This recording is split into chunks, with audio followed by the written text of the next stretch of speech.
Hello दोस्तों, स्वागत है आप सभी को एक बार फिर से आप सभी के अपने परिवार, आप सभी के अपने यूट्यूब चैनल एग्जाम योद्धा भाई करमजीत में। दोस्तों, मैं हूं करमजीत और आज फिर से एक बार Delhi police, UPSI, railway group D, MTS, GD सभी के लिए आज शानदार लाजवाब क्लास लेके आए हैं, जो आपके टॉप 100 एमसीक्यू लेके आए हैं, जो आपके पॉइंट एग्जाम के पॉइंट ऑफ व्यू से काफ़ी मज़ेदार, काफ़ी शानदार और काफ़ी जानदार होगा। चलिए दोस्तों, शुरू करते हैं। उससे पहले कहा जाता है कि जहाँ तक रास्ता दिखाई दे रहा है वहाँ तक चलिए। जहाँ तक रास्ता दिखाई दे रहा है वहाँ तक चलिए, आगे की रास्ता ऑटोमेटिक अपने आप नज़र आने लगती है। तो दोस्तों, ज़्यादा समय लेते हुए नहीं चलते हैं पहले नंबर क्वेश्चन की तरफ। पहले नंबर क्वेश्चन में कहा जा रहा है कि भारत में सिलिकॉन वैली कहाँ स्थित है। तो भारत में आपका सिलिकॉन वैली जो है वो कहाँ पर आपका स्थित है। तो दोस्तों, आपका राइट आंसर हो जाएगा बेंगलुरु। ये जो होगा आपके राइट आंसर चला जाएगा। दोस्तों, चैनल पे नए हो तो चैनल को सब्सक्राइब कर लीजिएगा और अपने दोस्त यार में शेयर कर लीजिएगा। आइए दूसरे नंबर क्वेश्चन की तरफ चलते हैं। कह रहा है कि सफ़ेद सोना को किस नाम से जाना जाता है। सफ़ेद सोना जो है उसे किस नाम से जाना जाता है। तो आपका यहाँ पर राइट आंसर डी चला जाएगा, यानी कि प्लेटिनियम जो होगा आपके शुद्ध सोना, सफ़ेद सोना कहा जाता है प्लेटिनियम को। तो ऑप्शन नंबर डी जो होगा आपका राइट आंसर हो जाएगा। चलिए आगे देखते हैं। कह रहा है कि 1 हॉर्स पावर में कितने वाट बराबर होते हैं। ये वेरी वेरी इंपॉर्टेंट है, आपके वनडे एग्जाम में काफ़ी बार रिपीट हुआ है। तो आपका राइट आंसर सी हो जाएगा, यानी कि 746 वाट जो होता है आपके 1 HP यानी कि 1 हॉर्स पावर में हो जाएगा। तो सी नंबर जो होगा आपके यहाँ पर राइट आंसर चला जाएगा। दोस्तों, ये आपके एग्ज़ाम में, आपके वनडे एग्जाम में काफ़ी बार रिपीट क्वेश्चन है। ये जो क्वेश्चन है आपके वनडे एग्जाम में काफ़ी बार रिपीट हुआ है। चलिए आइए देखते हैं अगले नंबर क्वेश्चन में। और अगले नंबर क्वेश्चन में दोस्तों सीरीज पसंद आ रहा होगा तो सीरीज को लाइक कीजिएगा, क्योंकि हर दिन हम आपके लिए इसी तरह के सीरीज कंटिन्यू लेकर आते रहते हैं। इसलिए चैनल पे नए हो तो सब्सक्राइब भी कर लीजिएगा।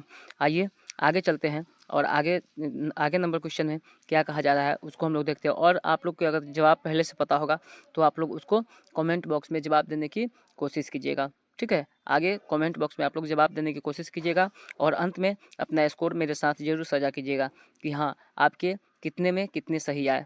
चलिए आगे क्वेश्चन की तरफ चलते हैं। कह रहा है कि डॉपलर प्रभाव किससे संबंधित है। तो डॉपलर इफेक्ट जो है, डॉपलर इफेक्ट, वो डॉपलर इफेक्ट किससे संबंधित है। तो डॉपलर इफेक्ट आपके जो है ध्वनि से है। क्या है? ध्वनि से। आपके राइट आंसर यानी कि ऑप्शन नंबर ए जो है आपका राइट आंसर चला जाएगा। ये भी आपके लिए इंपॉर्टेंट पॉइंट है और आपके एग्जाम में काफ़ी बार इससे क्वेश्चन रिपीट हुआ है। चलिए अगला क्वेश्चन देखते हैं। कह रहा है कि निम्नलिखित में विद्युत का सबसे अच्छा चालक कौन है। वेरी वेरी इंपॉर्टेंट है और बहुत बार आपके वनडे एग्जाम में पूछा गया है। तो विद्युत का सबसे अच्छा चालक के बाद आ जाते हैं यहाँ पर आपका सिल्वर हो जाएगा। क्या हो जाएगा? चांदी होगा। विद्युत के सबसे अच्छा है, विद्युत का सुचालक है ये। ठीक है, ये धातु है और ये क्या है? विद्युत के सुचालक है। सबसे अच्छा चालक जो है आपके चांदी, यानी कि ऑप्शन नंबर सी जो है इस क्वेश्चन के यहाँ पर राइट आंसर चला जाएगा। चलिए आगे चलते हैं। चांदी के बाद में क्या होता है दोस्तों? चांदी के बाद में जो होता है आप लोग अपना आंसर कमेंट बॉक्स में देने की कोशिश कीजिएगा। चलिए 130 नंबर क्वेश्चन में कह रहा है कि कौन सा जीव मिट्टी को उर्वरकता बनाए रखने में सहायक होता है या बनाए रखता है, या किसान के दोस्त किसे बोला जाता है। तो ये भी आपके एग्जाम में काफ़ी बार क्वेश्चन रिपीट है और ये जो हो जाएगा आपका ऑप्शन बी जो होगा केचुआ। केचुआ जो होगा आपका यहाँ पर राइट आंसर इस क्वेश्चन के चला जाएगा। इसे ही किसान को दोस्त कहा जाता है। ठीक है, इसे क्या कहा जाता है? किसान को दोस्त। अगर क्वेश्चन पूछा जाए कि किसान के दोस्त किसे कहा जाता है तो भी आपका राइट आंसर क्या चला जाएगा? तभी भी आपका राइट आंसर यहाँ पर केचुआ चला जाता है। ठीक है, यानी कि ऑप्शन नंबर बी जो है यहाँ पर आपके राइट आंसर हो जाएगा। चलिए आगे चलते हैं। और दोस्तों 31 क्वेश्चन में कह रहा है कि बिजली के बल्ब के फिलामेंट किस धातु से बना होता है।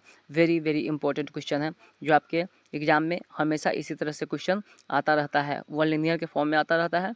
तो आप इसका भी जवाब देने की कोशिश करेंगे। तो ये जो बिजली के बल्ब का फिलामेंट होता है ये दोस्तों होता है आपके टंगस्टन का बना होता है। किसका? टंगस्टन का बना होता है, क्योंकि इसका इसका जो होता है गलनांक होता है उच्च प्रतिरोध से, उच्च गलनांक इसका होता है। ठीक है, और इसका गलनांक कितना होता है आप लोग कमेंट बॉक्स में उसका आंसर देने की कोशिश करेंगे। चलिए अगला क्वेश्चन में कह रहा है कि हमारे आहार का निम्न में कौन सा भाग हड्डियों और दांतों को होता है। हमारे आहार का निम्न में कौन सा भाग हड्डियों और दांत में होता है। तो होता है आपके कैल्शियम होता है। किसमें? कैल्शियम होता है। आगे कह रहा है क्वेश्चन में कि एकॉस्टिक एकॉस्टिक विज्ञान किससे संबंधित है? एकॉस्टिक विज्ञान जो है आपके किससे संबंधित है? क्या प्रकाश से संबंधित है, ध्वनि से संबंधित है, जलवायु से संबंधित है या धातु से? तो आपका राइट आंसर ध्वनि से संबंधित है। आगे है प्रकाश तरंग किस प्रकार के तरंग है? प्रकाश तरंग किस प्रकार के तरंग है? और दोस्तों आप लोग कमेंट बॉक्स में इसका जवाब दीजिएगा कि हाँ, प्रकाश के चाल जो होते हैं कितना होते हैं, हवा में और निर्वात में, दोनों में। तो ध्वनि प्रकाश जो है आपके अनुप्रस्थ तरंग है। क्या है? अनुप्रस्थ तरंग है। और इसका जो आप लोग जवाब दीजिएगा कमेंट बॉक्स में कि इसका स्पीड जो होता है, प्रकाश की स्पीड होता है कितना होता है। आगे कहा है कि पास आती हुई रेलगाड़ी के सीटी की आवृत्ति फ्रीक्वेंसी बढ़ जाती है, ये कौन सा सिद्धांत है? तो ये जो दोस्त है आपके हो जाएंगे आपके ऑप्शन नंबर यहाँ पर बी जो होगा राइट आंसर चला जाएगा, यानी कि डॉपलर प्रभाव जो है आपका राइट आंसर यहाँ पर चला जाता है। जैसे मान लेते हैं कि आप कहीं जा रहे हैं और कहीं ट्रक से पीछे से आपका आवाज़ आया और आगे बढ़ गया, तो उसका क्या होगा, उसकी फ्रीक्वेंसी में चेंज आ जाती है। चलिए आगे देखते हैं। इंपॉर्टेंट क्वेश्चन है, सापेक्ष आर्द्रता मापी जाती है। तो सापेक्ष आर्द्रता किस में मापी जाती है? तो बैरोमीटर से क्या मापा जाता है दोस्तों? तो बैरोमीटर से आपका क्या मापा जाता है? मौसम मापा जाता है। लैक्टोमीटर से क्या मापा जाता है? तो लैक्टोमीटर से आपका दूध के शुद्धता मापा जाता है। क्या मापा जाता है? दूध के शुद्धता मापा जाता है। अब यहाँ पर सापेक्ष आर्द्रता मापी जाती है तो किस में हो जाएगा? तो आपको हाइग्रोमीटर में हो जाता है। क्या हो जाता है? हाइग्रोमीटर में आपका राइट आंसर यहाँ पर चला जाएगा। दोस्तों सीरीज पसंद आ रहा होगा तो लाइक कीजिएगा, सब्सक्राइब कीजिएगा, अपने दोस्त मित्र यार में शेयर कीजिएगा ताकि उन लोगों को भी भला हो जाए। तो सापेक्ष आर्द्रता किससे हो जाएगा? तो आपके हाइग्रोमीटर से हो जाएगा। यहाँ पर इसका राइट आंसर चला जाएगा। और जितने भी क्वेश्चन आप लोग को सही बनना है वो लोग आप लोग कमेंट बॉक्स में आंसर देने की कोशिश कीजिएगा और बाद में अपना स्कोर भी बताइएगा। चलिए आगे चलते हैं। कह रहा है कि अमोनियम क्लोराइड का जलीय विलयन क्या होता है? तो अमोनियम क्लोराइड का अमोनियम क्लोराइड का सूत्र क्या होता है? अमोनियम क्लोराइड का सूत्र जो होता है क्या होता है? आप लोग कमेंट बॉक्स में बताएंगे। इसका राइट आंसर क्षारकीय हो जाएगा। क्या हो जाएगा? क्षारकीय हो जाएगा। चलिए आगे कह रहा है कि आदर्श गैस का ऊर्जा निर्भर करती है। तो आदर्श गैस का ऊर्जा निर्भर करती है किस पे? तो आपको करते हैं मोलों की संख्या। क्या करते हैं? मोलों की संख्या। अच्छा, एक मोल बराबर कितना होता है? तो एक मोल बराबर 6.23 गुना 10⁻23 होता है। ठीक है, चलिए आगे देखते हैं। निम्न में से कौन सा बेवकूफ़ों का सोना या झूठा सोना कहा जाता है? तो किसको कहा जाता है? तो आपको कहा जाता है पेरोसाइट्स को कहा जाता है। क्या कहता है? पेरोसाइट को कहा जाता है, जो कि आपका ऑप्शन नंबर यहाँ जो सी है, सॉरी आयरन पेराइट्स को कहा जाता है। ऑप्शन नंबर डी जो है आपका राइट आंसर यहाँ पर चल जाएगा। और आगे कह रहा है कि मीना माता जो है, मीना माता रोग किस कारण से होता है? वेरी वेरी इंपॉर्टेंट है और आपके एग्जाम में काफ़ी बार इससे क्वेश्चन आया हुआ है।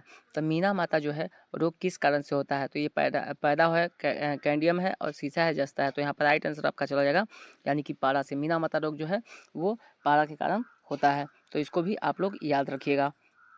चलिए एक आगे क्वेश्चन कह रहा है कि हमारे भोजन में संरक्षणात्मक खाद्य पदार्थ जो होता है, जो संरक्षणात्मक खाद्य पदार्थ होता है वो क्या होता है? तो आप लोग के पास में 4 ऑप्शन है और 4 ऑप्शन देखकर आप लोग ऑप्शन को टिक करेंगे तो यहाँ पर राइट आंसर आपका सी चला जाएगा। चलिए आगे कह रहा है कि मानव मस्तिष्क का वजन कितना होता है? तो मानव मस्तिष्क का वजन कितना होता है? तो आपके होते हैं 1250 ग्राम या 1350 ग्राम। ऐसे एनसीईआरटी 1200 से लेकर के 1400 तक फॉलो करता है, तो इसके बीच में 1350 ग्राम तक अगर बात किया जाए पुरुष में तो 1350, और महिला में बात किया जाएगा तो 1250 आपको हो जाएंगे। यानी कि आपके बॉडी के 2% भाग जो होता है, 2% हिस्सा जो होता है आपके बॉडी के, जितने भी 2% निकल गया उतने आपके मस्तिष्क के भाग आते हैं। जबकि 7% जो होगा दोस्तों, आपको 7% क्या हो जाता है? आपके ब्लड का मात्रा निकल जाता है। तो यहाँ पर राइट आंसर 1350 चला जाएगा। चलिए आगे चलते हैं। आगे नंबर क्वेश्चन में कह रहा है कि सूर्य के प्रकाश रोशनी से हमें प्राप्त होता है, जो सूर्य की रोशनी जो आता है हमें क्या प्राप्त होता है? तो विटामिन डी होता है। क्या होता है? विटामिन डी हमको सूर्य के प्रकाश से प्राप्त होता है। तो ऑप्शन नंबर डी जो है यहाँ पर आपका राइट आंसर चला जाएगा। अच्छा, विटामिन डी का रासायनिक नाम क्या है? और विटामिन डी के कमी से कौन सी रोग होता है? वो आप लोग कमेंट बॉक्स में जवाब देने की कोशिश कीजिएगा। चलिए आगे चलते हैं। कह रहा है वर्षा की बूंद गोलाकार क्यों होती है? वेरी वेरी इंपॉर्टेंट क्वेश्चन है। आपके एग्जाम में काफ़ी बार ये पूछा जा चुका है कि वर्षा का बूंद जो होता है वो गोलाकार क्यों होता है? तो होता है दोस्तों आपको ऑप्शन नंबर ए जो है आपके पृष्ठ तनाव के कारण। क्या? पृष्ठ तनाव के कारण जो होगा आपका ऑप्शन नंबर ए यहाँ पर आपके राइट आंसर चला जाएगा। टोटल इंटरनल रिफ्लेक्शन जो होता है, अगर मृग तृष्णा किसी का कारण बनता है वो भी आप लोग कमेंट बॉक्स में बताएंगे।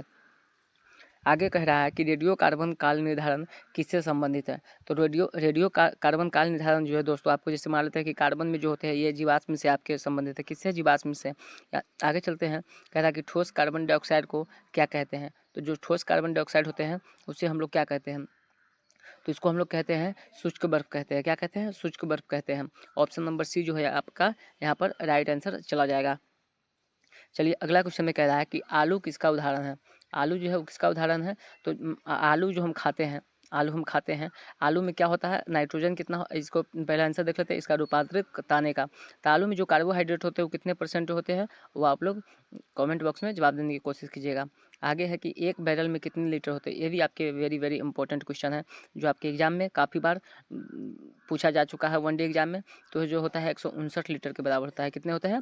159 लीटर बराबर एक बैरल होता है।